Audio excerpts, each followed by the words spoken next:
feminist foreign policy. Feminist foreign policy, correct. So here, welcome everyone to another episode of China is Not Our Enemy.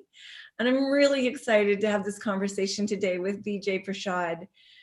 Vijay is an Indian historian, a journalist, a commentator, and a Marxist intellectual. He's the Executive Director of Tricontinental, the Institute for Social Research, and the Chief Editor of Left Word Books. Vijay's a prolific journalist and the Chief Correspondent for Globetrotter, a project of the Independent Media Institute. I'm doing a little commercial because it's also where you can read our local peace economy articles each week. So Vijay, welcome. We're happy to have you.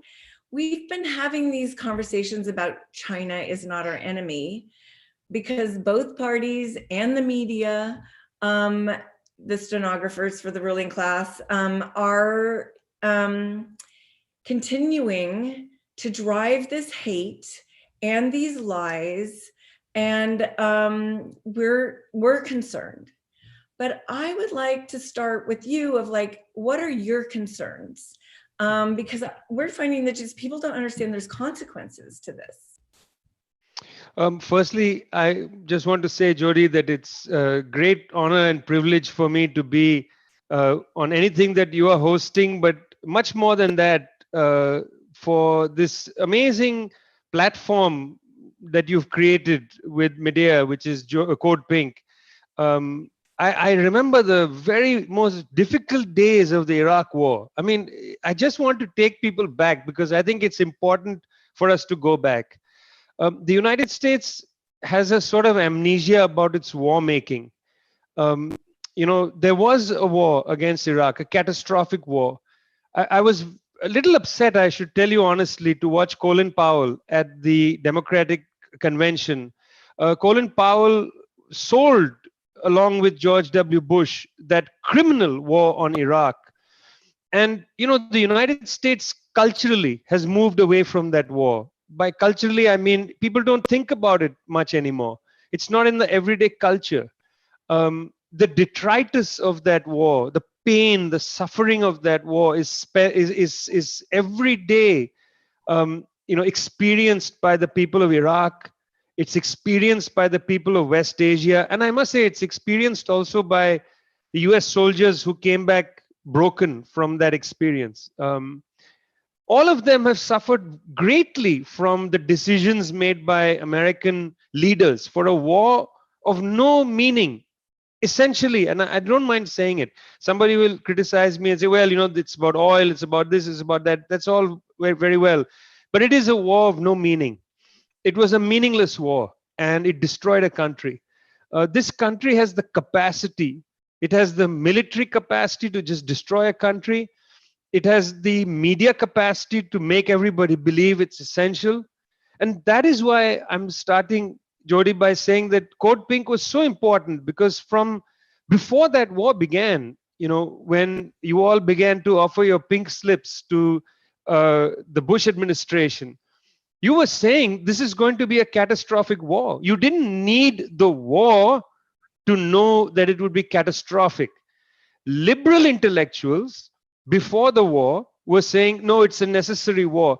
When the war began to look catastrophic, liberal intellectuals then pause and say, well, it's not a great war. Libya, same thing. Liberal intellectuals before that war said, let's go for it. Gaddafi is this, Gaddafi is that. Once it turned into a catastrophe, liberal intellectuals, including Barack Obama, said, oh, it was maybe not the right thing.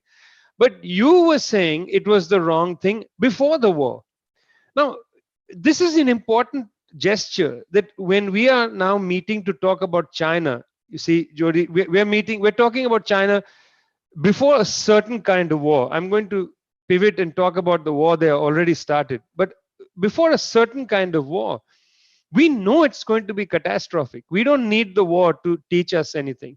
It's not a question of 2020 hindsight, shows that you're right. It's not a question that we knew, you and I knew that the Iraq war would be catastrophic before the war. We didn't need hindsight. We had foresight because we have an understanding of history. We know that war is in general catastrophic. There are some times when you necessarily have to use force. I understand that. I'm not naive. But generally, war is catastrophic. And these meaningless wars, Iraq was a meaningless war. Libya was a meaningless war. This war on China, it's meaningless in terms of the human catastrophe.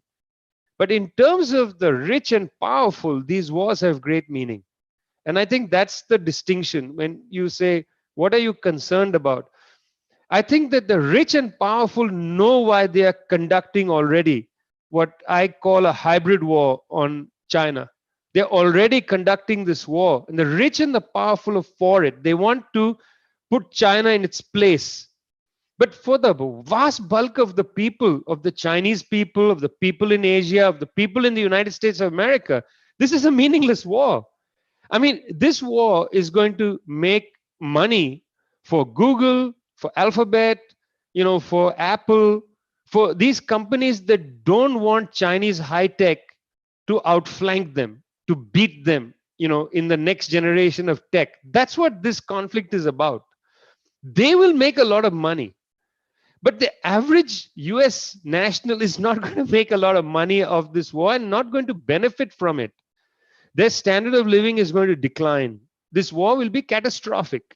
So I want to say this quite categorically. This is for the rest of us, for us human beings, a meaningless conflict. For the people in power, it is a cynical conflict. They are using the language of human rights. I mean, since when did the American ruling elite care about Muslims anywhere in the world? Now they've suddenly become the champions of the people of Urumqi and Xinjiang province. When did they care about Muslims? When they black-sighted them from Afghanistan and Pakistan and brought them to, prisons in Poland and in Iraq and in Egypt to be tortured, took them to Guantanamo. Is that when they cared about Muslims? Did they care about Muslims when they destroyed Afghanistan, destroyed Iraq, destroyed Libya, when Madeleine Albright said 500,000 Iraqi children killed because of the United States, a price worth paying? Those are Muslim children. There is no evidence that the Chinese government has killed 500,000 anybody. Since when did they care about this? You cannot drink their Kool-Aid in order for them to prosecute a cynical war. That's the bottom line. There are things you want to say about what's happening in China. You can say that, but that's different from lining up with the US State Department, with the likes of Mike Pompeo, with the likes of Donald Trump, and prosecuting a war which is already ongoing, a hybrid war against China. So what am I worried about, Jodie? I'm worried about the fact that a very large section of the US public is willing once again to eat that medicine that Colin Powell offered at the United Nations, that spoonful of sugar to get the medicine down, that too many people are buying the propaganda from the United States government, particularly, not just any United States government, particularly this gangsterish government led by Trump, Pompeo, and until yesterday, John Bolton. And let's not put too fine a point of it. Our old friend, resurrected from the crypt, our old friend Elliot Abrams, prosecuting a war on the one side against Venezuela, then against Iran. And who knows, Trump might make him special envoy to China. That's the trifecta for you. What am I worried about? I'm worried that these dangerous men, Elliot Abrams in the middle of them, these dangerous men are deluding a very large number of people into a war that is meaningless for the bulk of humanity and will only be catastrophic for us. So as an activist who's watching this, basically you've said that if you continue to spread the lies, you're just being a tool of imperialism. That's what I hear. It's so that people can understand. If it's not building a bridge for connection, which we need globally right now, then you're just being a tool of the empire. So yes, but what happens is, since I do this every day, is people come back with all kinds of stories that are like decades or half a century old of their definition of China. I think it's been shocking to really understand how naive not just Americans, but the world is about China.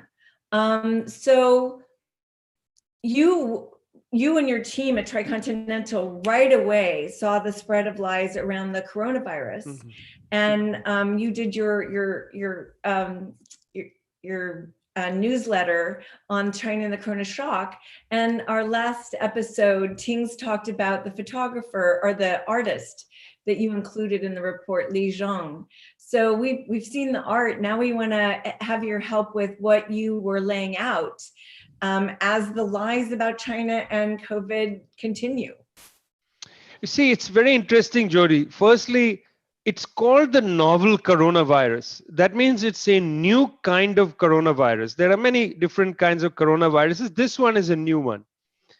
Now, I first want to say what the lie was, and then I'd like to say how we corrected the lie or attempted to correct the lie. The lie was very straightforward. The lie was, number one, that this is something to do with Chinese culture. Secondly, that the Chinese government suppressed information about the virus. So one, it was produced by Chinese culture. Secondly, the Chinese government suppressed information about the virus.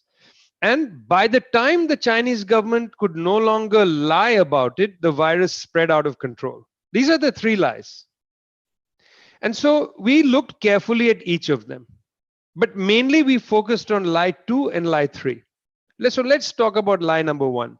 Lie number 1 says this is a Chinese virus, which is why it was so appealing for Trump and the people around him to use the term China flu or China virus, because they're suggesting there's something to do with China in this virus. A phrase was used in the media, wet markets, that this virus came from wet markets where there are exotic animals. Now, one thing I want to point out is that when they say wet market, when I was a child in Calcutta, young person as well, even now if I'm in Delhi and I go to the market, it's a wet market. You see, the difference between a wet market and a plastic market, that's the other kind of market, is when you go to a, I don't know, you go to a Safeway or a Stop and Shop or one of these American chains. When you go to the meat section, it's a plastic market because there the meat is cut and is wrapped in plastic with some sort of thermocol base. And there's an enormous amount of packaging and you buy it. And I mean, come on, it's called pork. Most children have no idea it comes from the pig because they've never seen a pig there. They've never seen slaughter. All they see is this plastic wrapped piece of meat which you buy, which is totally mystified from its place of origin, which is, by the way, an animal that used to breathe and live. So that's a plastic market. Then there's a wet market, which is a place you go where there's a butcher shop. Now, if you ever, and it's ironic, Jodie, that in the United States, the elite now goes to butcher shops where you can get the best cuts and so on. 99% of humanity used to shop in butcher shops if they got meat. In my street in Calcutta, the butcher would hang goats from the hook, and you'd go and you'd buy little bits of meat. You know, people couldn't afford to buy a whole cut of this or that. You'd buy some little bits and then you take it home and cook it. That's a wet market. It's wet because there's blood and there's water, constant water because they wash the floor. I shopped in my entire life in a wet market. There's nothing exotic about a wet market. It's just that they made this term sound like something weird and Chinese. Secondly, exotic animals. Now, it's true.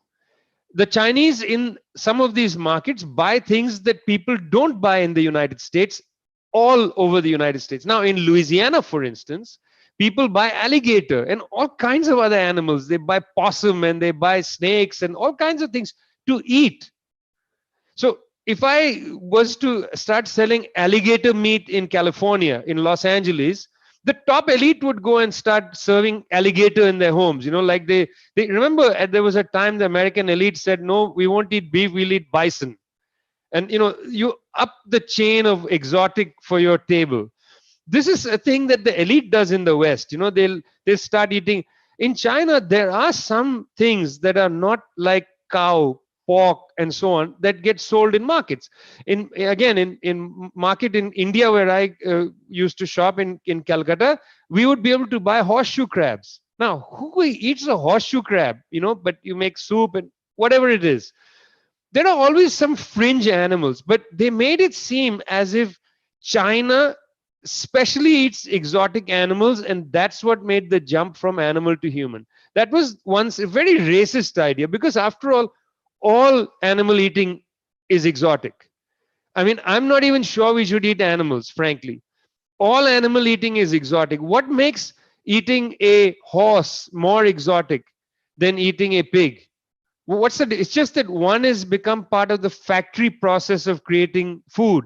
And so you don't think about it as a pig anymore, just this plastic wrapped pork. You don't think of a cow as a cow, it's just this plastic wrapped beef. You have completely deracinated what you eat from the animal. So now it's domesticated, it's not exotic anymore, it's just a normal thing. What makes that normal? What makes it normal for a civilization to eat the bunny rabbit and not eat a dog, frankly? Why is one more exotic than the other? It's a racist thing.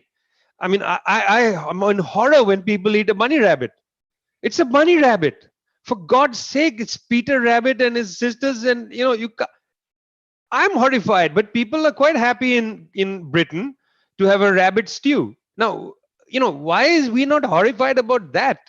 You see, part of it is a whole series of racist associations came to say that this virus. Why is this racist? Because guess what, Jodie? You're in California. So many of the avian flus developed near you. In 2009, there was an avian flu pandemic, almost pandemic, that in fact declared pandemic, developed in San Diego. Nobody called that the San Diego flu or the California flu or the American flu. The influenza of 1918 starts in Kansas, not in Spain. It's called the Spanish flu because it was during World War II and Spain was neutral, and it was the only place the media could report on the flu. So it became known as the Spanish flu, but that flu starts in Kansas. No, we should be calling the flu of 1918 the American flu or the Kansas flu, but we don't. Why should this be the Chinese flu? It played a role. This is something to do with China. Secondly, suppression of evidence. It's not the case when we looked at the timeline. It was in December of 2019 that a doctor in Wuhan was able to say that something odd is happening here. Now, you got to understand, when patients go to a hospital, they present symptoms. And even if you do blood work, if it's a new coronavirus, you can't detect it. You got to know what you're looking for. Early warning systems work when you bring a familiar ailment. If I come with, say, cholera, and I'm tested and test positive for cholera, they know it's cholera. But they already knew what cholera was. They didn't even have a test for this coronavirus. So it took a while for a doctor to sound the alarm saying, this is new. The moment the doctor sounded the alarm, within days, Chinese Center for Disease Control and Prevention in Hubei province was informed, and then they informed Beijing. It took them just about a week to inform the World Health Organization in Beijing. Just about a week. Where is the suppression? From about mid-December till mid-January, they had no idea that this virus goes from human to human, because that's when you get alarmed. They thought it was animal to human, but they didn't know human to human. So on the 20th of January, they confirmed human to human, and that day they shut down Wuhan city, they shut down Hubei province completely. At that time, the Western media was saying this is authoritarian. Look at the Chinese, they are being authoritarian. They've shut it down completely. I mean, we forget what they reported at the time. On the 31st of December, the Chinese government informed the American government about a new virus that they said is lethal. On the 31st of December. That means just a few days after this doctor said something is new. Where's the suppression? On the 2nd of January, the American Health and Human Services Secretary, Alex Azar, was personally informed on the 2nd of January. Do you know he waits over 2 weeks to tell Trump because he was scared of telling Trump? Now you want to talk about suppression.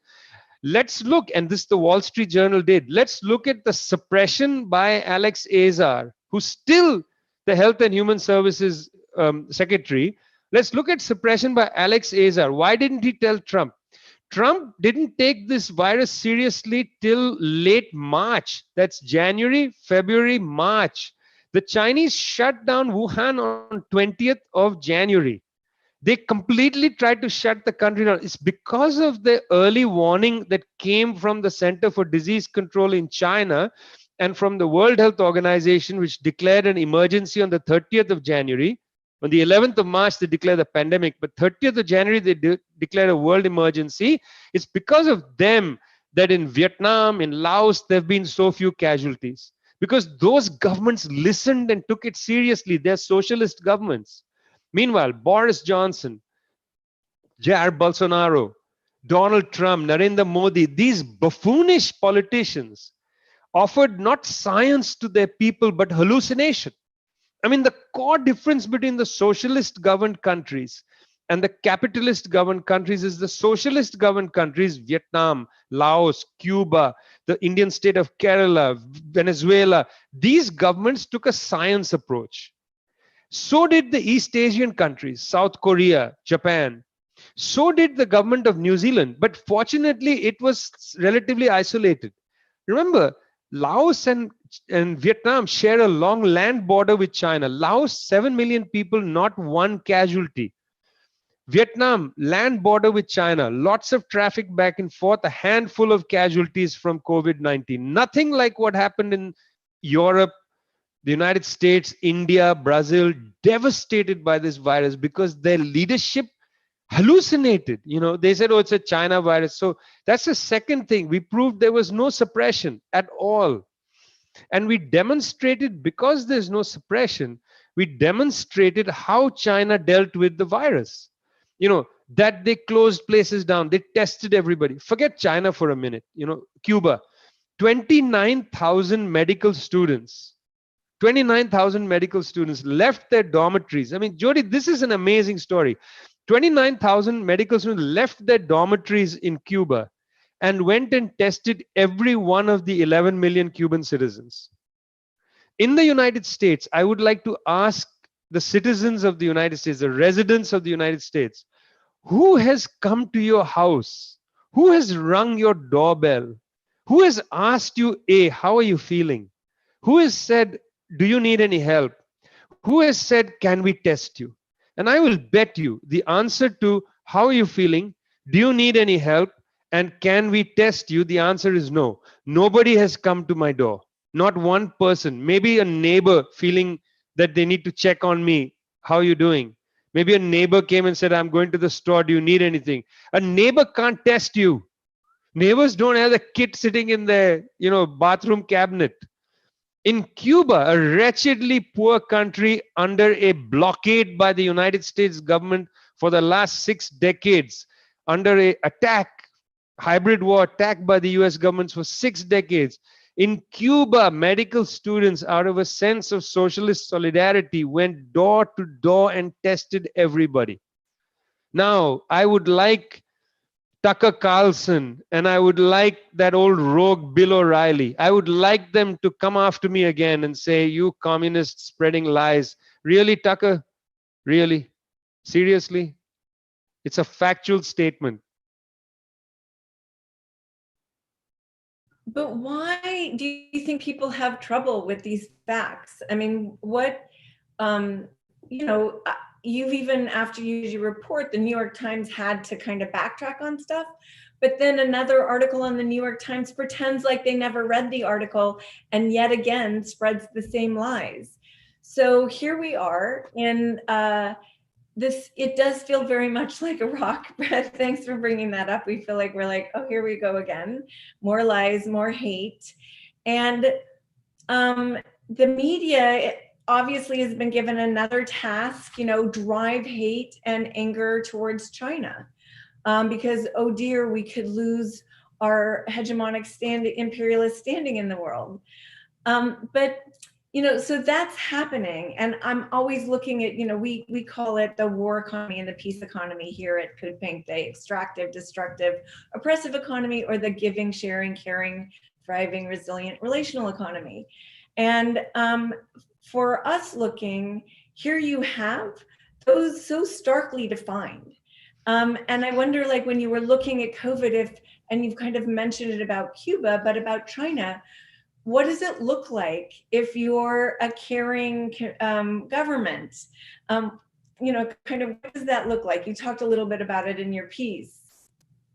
You see, the first thing I would like to say is that people always assume, and this is a factor of anti-socialist or anti-communist propaganda, they assume that in a socialist governed country, the government does everything. That's the first assumption, that the government centralizes power, centralizes resources, and government intrudes in every way. This is so wrong. In fact, it's in a capitalist society that the government centralizes everything, monopolizes everything. Um, I'll just give you some examples to give you a sense of this.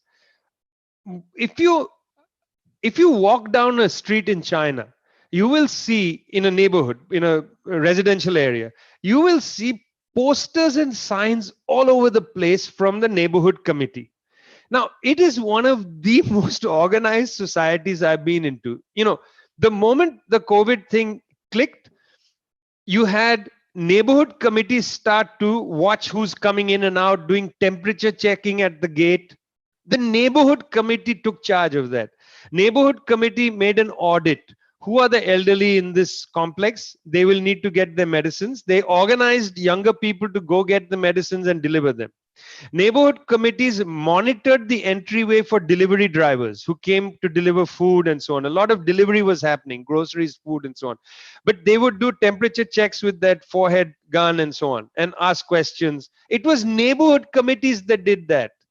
You see, because in these socialist governed countries, they haven't attacked all these forms of social organization. And I'll explain what I mean by attacked in a second.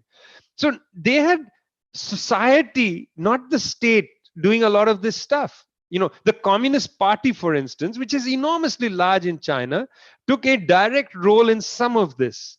So that the Communist Party said that in Wuhan, in Hubei, the epicenter, what was thought of as the epicenter of this virus, the Communist Party said that all communists who are doctors, you must offer to go into Hubei and treat people, and so that doctors who don't want to be at the front line can leave.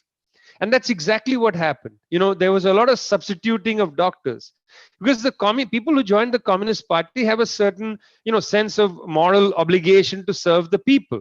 By the way, this is the same with the Cuban doctors. I'm a huge booster, and this week from Globetrotter, I have an article coming out on why the Cuban doctors deserve the Nobel Prize. I'm an enormous booster of the Henry Reeve Brigade, of the Cuban medical missions. And the reason I believe so strongly in them is that they are medical people with a mission in life.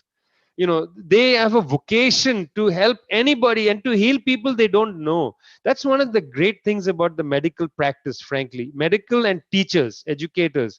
I have a really deep well inside me for doctors and teachers and by doctors, I mean the medical profession, all of them, because they want to help people selflessly. I interviewed for an article I did on Brazilian medical workers who are suing Jair Bolsonaro in the International Criminal Court for negligence and genocide. It's an incredible court case, and people can go and find my article. Please read it and please circulate it, because they are getting no coverage for their lawsuit in The Hague. I interviewed Juliana Rodriguez, who works in a hospital outside Sao Paulo. She told me that she has an 11-year-old daughter who she hasn't seen in 4 months because she is directly in the COVID ward. She doesn't want to put her child's life in peril. She herself is working tirelessly there. You see, she is giving of herself to strangers. She cannot see her daughter. I mean, these people are something else. You want everybody to have a little piece of their compassion. In China, in Cuba, in these societies, people are organized socially. See, what happened in countries, capitalist countries like the UK and United States and so on, is that so much of voluntary activity, so much of the spirit of volunteerism became non-profitized. The non-profit sector came in with foundation grants, with salaries and so on, that the room to create broad mass volunteer work just ended. The staff member does everything. The base is basically helped by that model. It takes away the capacity from people to build society by themselves.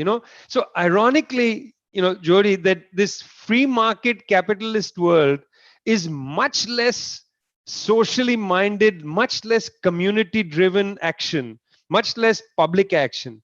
And in the socialist world, you see in Cuba, public action is like this. People are there when a hurricane comes. When a hurricane is coming, neighborhood blocks have already got trained people to go up there to disconnect the power line before the hurricane, because they say the hurricane is going to wipe through. So why wait for the power line to fall? They disconnect them. It's easier to reconnect it when the hurricane passes, and you don't need the trucks to come. The neighborhood committee just disconnects the power line, and then they reconnect it after the hurricane. You've seen that. That doesn't require an expert or the state. That's people doing it for themselves. Why can't everybody live in a world where people have compassion for their neighbors? That's what I'm really saying to you, is that the way to fight COVID-19 is not with social distancing. I hate that term.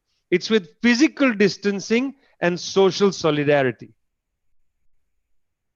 So yeah, I think some people are learning that, but you've well articulated a way that I think people in empires can't see, and I don't quite understand the psychological logic. But there's something that happens when you're number one in the world that creates a psychological way of looking that doesn't understand connection or cause and effect, is one of the things that I think gets thrown out the window, because it was so weird to be outside of Congress saying, if you fund this war, it's gonna be disastrous.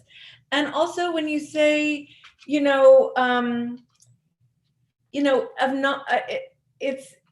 it's also a war that undermined the fabric of society. If you look at when, we want to say that it's 9/11 that caused it, but it's not 9/11. It's the US response to 9/11 and how 9/11 was used that really not only it undermined society, but here you're talking about we don't even know how to be in a society, so that when things are really bad and people are in the street, what do people come and say to all these young people in the street is vote. or that the post office, without the post office, we don't have democracy. It's like, we didn't have democracy before the post. It's a common good. We don't know how to talk about these things of common good, the goodness, the commons, the things that we create together. So thank you so much for pointing that out. And I think that the question, I want to take it a little deeper, mm-hmm. because here we look at countries that have done amazing things. Cuba has withstood, the boot on its neck for, 6 decades, really horrible things the United States has done to Cuba. Just, I want to cry every time I think about it. Venezuela, where, again, where the money was distributed to create equality, to create community well-being. When we say to fund the police, we know what that looks like. It looks like community well-being. These are places where community well-being has happened. And then China, where maybe Vijay, you could help the audience understand, like, what are some things China has done for community well-being in the last, say, 3 decades? You see, it's very instructive, Jodie, to compare China and India. India and Pakistan and today Bangladesh won their independence from Britain in 1947. China, the People's Republic of China, was created in 1949, almost at the same time, virtually at the same time. China was devastated by imperial control. Something like 40% of the people were opium addicts. It's an extraordinary situation. It was destroyed by the war in the Japanese colonization of China, and by the Civil War. The country was devastated in 1949. Let's just put it plainly. It was devastated. India, when the British left, had a literacy rate of about 13%. You see, that's what civilization means. Bringing civilization means to the imperialists. When they came to India and stayed there for over 400 years, and they left, Only 13% of the people were educated. This means if you take it, it would have taken us about 5,000 years to come to 100% illiteracy at this rate. It's something you don't think about, because we accept the British when they say, well, look, when we were in India, we shouldn't have done this, that, and the other, but at least we brought civilization. Seriously, 13% literacy rate, what do we call that? You were barbarians the way you behaved, how you didn't allow us to eat, you didn't allow us to learn. This is barbaric. It's total barbarianism. We didn't need to see what the Nazis did in Europe. You already did that in places like India. We already saw that. We are not horrified by what happened in Europe exactly. We are horrified it happened to human beings, but not that it happened, because we'd seen that. We'd seen that in the Congo, what the Belgians did, killed millions of people, brutally killed millions of people. They would line the road to the district leader, administrator's home with the skulls of people who had been killed. I mean, this is how they behaved, how European imperialism behaved in the colonies. But when we, that is the Chinese and Indians, won independence, it's around the midpoint of the 20th century. Today, let's look at the situation. Today, about half the Indian population doesn't know when its next meal is coming. I mean, India has probably one of the highest rates of hunger in the world. And we're talking about 1.2 billion people. That's twice the population of the United States is starving inside India. Just to give you a sense. In the last decades, the Chinese government has lifted that population between 7 and 800 million people out of poverty. So let's pause. In India, which took the capitalist road, 1 in 2 Indians struggles with starvation. In China, which took the socialist road, starvation is not something that they have to deal with. It's not a big problem there. Homelessness is not a big problem. I'm just talking about basic needs. I mean, I know other people will say, what about this? What about that? I'm sticking to the essentials. For me, hunger is the irreducible. A government that cannot abolish hunger is not a government. The United States government, to my mind, Jodie, is not a government. It is a shame that in this such a rich country, you have endemic hunger and increasing. You have terrible problem with hunger in the United States. I don't know. I saw some numbers, 35%. This is an abomination. Los Angeles, rich city. So many homeless people. How can you have such wealth and have people hungry and without shelter? That's, to me, the bare, irreducible minimum. You want to talk about other things. I always tell people, ask me, what do you think of what's happening in Xinjiang? What do you think of Hong Kong? What do you think of this? And my feeling is we'll get to that. But first, let's talk about hunger. And let me talk personally, because I'm from India. If 1 in 2 Indians could get out of hunger the way it is now, it would be amazing. And the Chinese did it.